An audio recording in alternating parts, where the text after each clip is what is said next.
नमस्कार, मैं हूं कुमार गजेंद्र। जनपद ऑन द स्पॉट में आपका स्वागत है। दरअसल है क्या कि जो इंडिया गठबंधन है उसकी सबसे ज्यादा जरूरत जो है वो अरविंद केजरीवाल साहब को नजर आ रही है, क्योंकि उसके बिना अरविंद केजरीवाल को तिहाड़ जेल का रास्ता दिखाई दे रहा है और वो भागकर हर बार इस जो गठबंधन इंडिया गठबंधन की बैठकें हैं उनके अंदर लगातार इस तरीके से सक्रियता दिखा रहे हैं जैसे यही बैठकें उनको अब बचा सकती हैं। तो खड़गे को जैसे ही इंडिया गठबंधन का संयोजक बनाया गया तो सबसे पहले अरविंद केजरीवाल अपने साथियों के साथ भागे भागे उन्हें फूलों का गुलदस्ता देने के लिए पहुंच गए और बधाई के साथ उन्होंने गुलदस्ता उनके सेवा में हाजिर कर दिया। एक तरीके से इंडिया गठबंधन का संयोजक बनते ही सबसे पहले केजरीवाल हरकत में आए और उन्होंने अपना काम करना शुरू कर दिया, यानी कि गुलदस्ता और बधाई देने तुरंत खड़गे के घर जा पहुंचे। जबकि गठबंधन के दूसरे साथी ममता बनर्जी जो टीएमसी की नेता हैं और बंगाल में मजबूत है, वो इस बैठक में नहीं पहुंची। इसके अलावा उद्धव ठाकरे भी बैठक में नहीं पहुंचे।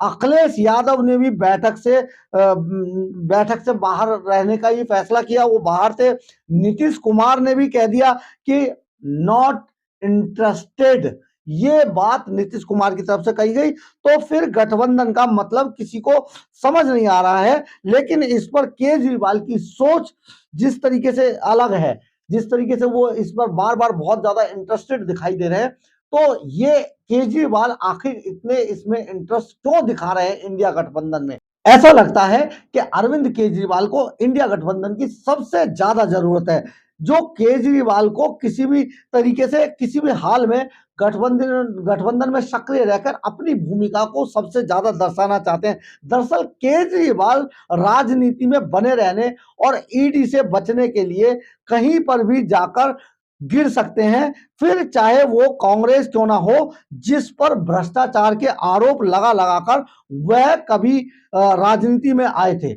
यानी कि जिस तरीके से उन्होंने कांग्रेस को घेरा, कांग्रेस पर आरोप लगाए, कांग्रेस के नेताओं को उन्होंने बार बार भ्रष्टाचारी और ना जाने क्या क्या कहा, वो उनकी राजनीति की जो नींव है पूरी की पूरी कांग्रेस के भ्रष्टाचार को उजागर करने पर भी टिकी हुई थी। जिस कांग्रेस के घोटालों की कई कई किलोग्राम रद्दी की जो मोटी मोटी फाइलें थी, उन्हें ढो ढोकर केजरीवाल के हाथों में कभी छाले पड़ गए थे, उन्हीं हाथों से कांग्रेस के हाथों को चूमने के लिए केजरीवाल आखिर इतने आतुर क्यों हैं?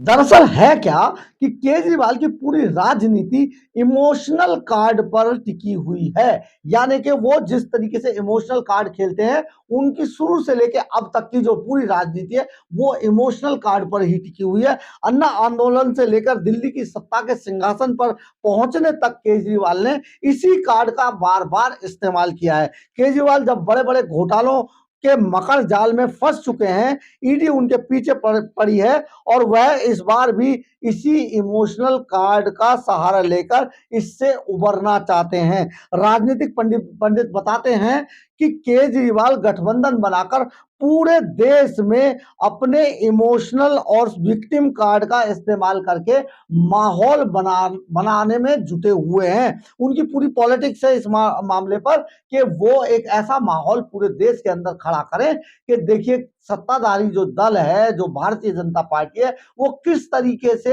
जो गैर भाजपा पार्टियां हैं उनको किस तरीके से प्रताड़ित कर रही है।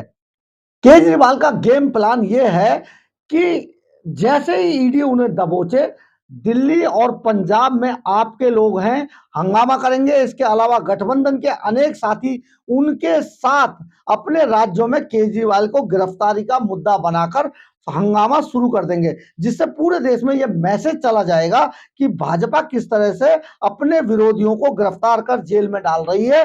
कांग्रेस शासित राज्यों में हंगामा होगा, बंगाल में टीएमसी इसे मुद्दा बनाएगी, उत्तर प्रदेश में अखिलेश यादव इसे मुद्दा बनाएंगे, सपा के जो अखिलेश यादव है वो इसे मुद्दा बनाएंगे, नीतीश बाबू की पार्टी बिहार और लालू की पार्टी जो राष्ट्रीय जनता दल है वो बिहार में इस पूरे मामले को मुद्दा बनाकर हंगामा शुरू करेंगे और इसी का फायदा केजरीवाल को मिलेगा। केजरीवाल इस पर पूरा कार्ड पूरे देश के अंदर खेलना चाहते हैं। इसलिए आज राजनीति में स्थिति यह है कि घोटालों में फंसे नेता एक गठबंधन खड़ा करना चाहते हैं ताकि जरूरत पड़ने पर एक दूसरे के साथ खड़ा हुआ जा सके।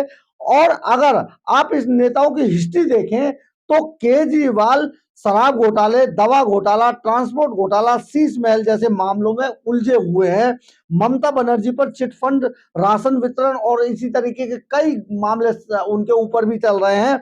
लालू यादव और उनके बेटे तेजस्वी यादव नौकरी के बदले जमीन जैसे घोटालों में फंसे हुए हैं। उद्धव ठाकरे और उनके बेटे पर भी कई गंभीर आरोप लगे हुए हैं।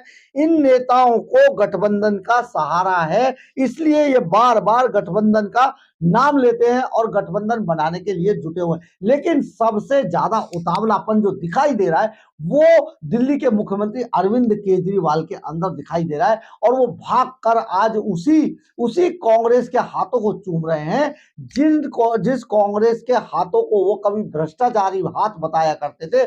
लेकिन सबसे बड़ी बात यह, सबसे बड़ी विडंबना यह है कि आखिर कांग्रेस क्यों अरविंद केजरीवाल को गले लगाना चाहती है। कांग्रेस की ऐसी कौन सी मजबूरियां हैं जिसकी वजह से वो केजरीवाल जैसे नेता को, जिसने के उन्हें पहले भी कई बार धोखा दिया है, पहले उनकी दिल्ली के अंदर सरकार थी, उनको एक बार फिर से उनको झटका देकर बिल्कुल सुपड़ा साफ कर दिया था कांग्रेस का। कांग्रेस को बदनाम करके ही जब केजरीवाल आए थे तो आज उसी कांग्रेस को केजरीवाल की जरूरत क्यों आन पड़ी है?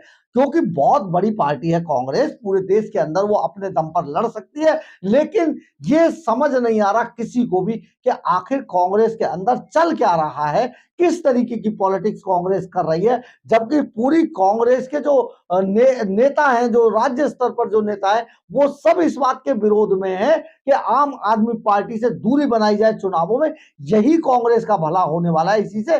लेकिन कांग्रेस आला कमान ऐसा सुनने को राजी नहीं है और केजरीवाल को बार बार इतनी ज्यादा तवज्जो देती है कि जो जिन नेताओं को बदनामी का दाग झेलना पड़ा था केजरीवाल की वजह से, वो सचमुच अपने आप में शर्मिंदा हो रहे हैं। लेकिन आला कमान को, जो कांग्रेस की आला कमान है, सोनिया गांधी, राहुल गांधी, इनको ये सब नजर नहीं आ रहा है। बहुत गंभीर मुद्दा है, सोचिएगा जरूर, क्योंकि केजरीवाल को आज गठबंधन की बहुत जरूरत है अपने आप को ईडी से बचाने के लिए। अगर आपको मेरी खबर अच्छी लगी हो तो आप इसे लाइक, सब्सक्राइब और शेयर जरूर कीजिएगा। कमेंट्स बॉक्स में अपनी राय जरूर लिखिएगा, इससे हमें ऊर्जा मिलती है। जय हिंद, जय भारत।